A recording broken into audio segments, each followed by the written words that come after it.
E aí, hoje a gente vai mergulhar de cabeça em uma das figuras mais fascinantes e talvez até um pouco misteriosas da fé cristã, o Espírito Santo. Afinal, quem ele é, o que ele faz. Com base no nosso material de estudo, bora desvendar juntos a pessoa e a obra do Deus Espírito Santo. E já para começar, a gente se depara com uma pergunta que, olha, muda tudo. O Espírito Santo é só uma força cósmica, uma energia impessoal? Ou ele é, de fato, uma pessoa divina real, com quem dá para se relacionar? Nossa jornada começa exatamente aqui, com essa questão fundamental. Certo, vamos direto ao ponto. A primeira grande ideia que a gente precisa sacar é que o Espírito Santo não é um o quê, mas um quem. Vamos explorar o que realmente significa chamar o Espírito Santo de uma pessoa divina. Essa diferença aqui é a chave de tudo. De um lado tem essa ideia de uma força, tipo, sei lá, a eletricidade ou o vento. Do outro lado, a gente tem a visão bíblica, uma pessoa com mente que pensa, com vontade que decide e com emoções que sentem. Isso, claro, transforma da água para o vinho o jeito que a gente se relaciona com ele, né? E olha, essa ideia de que ele é uma pessoa não é só teoria não. Pensa bem, as escrituras descrevem ele fazendo coisas que só uma pessoa pode fazer. Ele tem uma mente, com planos de propósitos. Ele pode ficar triste, o que mostra que ele tem emoções.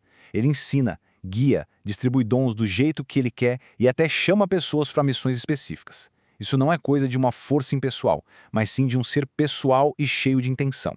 Para a gente entender isso ainda melhor, tem uma palavrinha em grego que Jesus usou que é sensacional: parakletos. A tradução não é uma só, porque a ideia é muito rica. Significa consolador, aquele que está ali para dar força e conforto. Significa ajudador, que socorre a gente na necessidade. E também advogado, aquele que nos defende. São três papéis que revelam um relacionamento muito pessoal e ativo. E aqui, em João 14, a gente vê essa promessa de Jesus na prática. Ele diz que ia enviar outro Consolador. O mais interessante é que a palavra grega para outro aqui significa outro exatamente do mesmo tipo. Ou seja, Jesus estava prometendo alguém como ele, em essência, para continuar a sua presença com a gente. Ok, então, já entendemos que o Espírito é uma pessoa. Mas que tipo de pessoa, afinal? Isso nos leva direto para o nosso próximo ponto, que é crucial: a divindade do Espírito Santo. A gente vê que o Espírito Santo tem qualidades que, sinceramente, só pertencem a Deus. Onipotência, que é o poder para fazer qualquer coisa. Onisciência, o conhecimento de absolutamente tudo. Onipresença, a capacidade de estar em todos os lugares ao mesmo tempo. E eternidade, existindo desde sempre, antes de tudo. Esses são os atributos do próprio Deus. E para ajudar a gente a entender quem é o Espírito, a Bíblia usa vários símbolos, um mais legal que o outro. O fogo, por exemplo, fala da sua pureza e do seu poder que purifica. A água fala de vida, de refrigério. O vento nos lembra que ele é soberano e age de formas que nem sempre vemos. O óleo representa a consagração e a pomba, claro, sua paz e mansidão. Cada símbolo mostra um pedacinho do seu caráter divino. Isso tudo nos leva a uma pergunta bem prática. Se ele é essa pessoa divina, o que ele faz de fato?